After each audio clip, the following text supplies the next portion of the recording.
أنا اسمحي لي بالنيابة عن الأسرة والله والأصالة عن نفسي إن أنا أشكر حضرتك جزيل الشكر، وربنا إن شاء الله يجزي حضرتك جزيل العطاء والجزاء، وإن شاء الله ربنا يجمعنا في الجنة جميعا إن شاء الله بالنية الطيبة اللي آمين يا حضرتك رب. بتحاولي فيها تصليح البنات أمهات المستقبل دول، وإن شاء الله يكونوا كلهم في ميزان حسنات حضرتك، والأسر اللي هتتبني كده على طاعة ربنا سبحانه وتعالى إن شاء الله تكون في ميزان حسنات حضرتك. بالنسبة لنورين، اسمحوا لي بقى العرايس كلهم اللي موجودين، أنا حابب إن أنا أقول نورين، إحنا كنا في فترة شوية متقلبة الفترة اللي فاتت، عندنا شوية ظروف، فأنا بصراحة اتفاجئت من نورين. نورين فاجئتني بشكل كبير، إن أنا حسيت إن بنتي الكبيرة كبرت بجد يعني. وقفت جنبنا في الأسرة كلها، بصراحة عملت حاجات كتير كتير، حاجات مادية، إن هي أكتيفيتي في البيت بتساعدنا فيها وتعمل فيها نشاطات في البيت بشكل كبير، وحاجات معنوية كمان كانت بتساعدني انا ومامتها في وقت احنا كنا بنمر فيه، وقت مش هو احسن وقت بالنسبه لنا.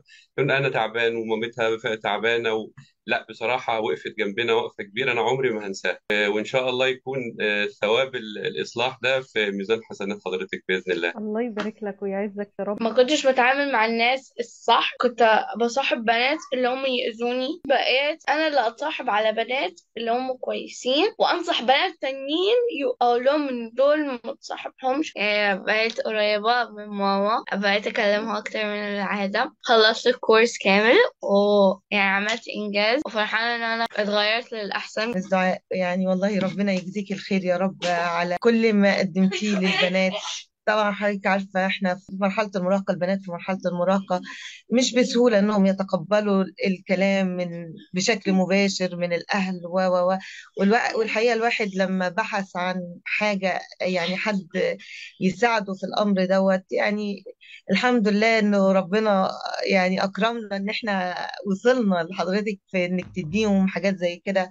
يعني ما شاء الله والله الاستفادة يعني الحمد لله بفضل الله يعني جميلة وفورة جدا بنورين، لأن هي الحمد لله يعني الحمد لله ماشية على طريق جميل الحمد لله وتحسن ملحوظ ملحوظ الحمد لله بفضل الله.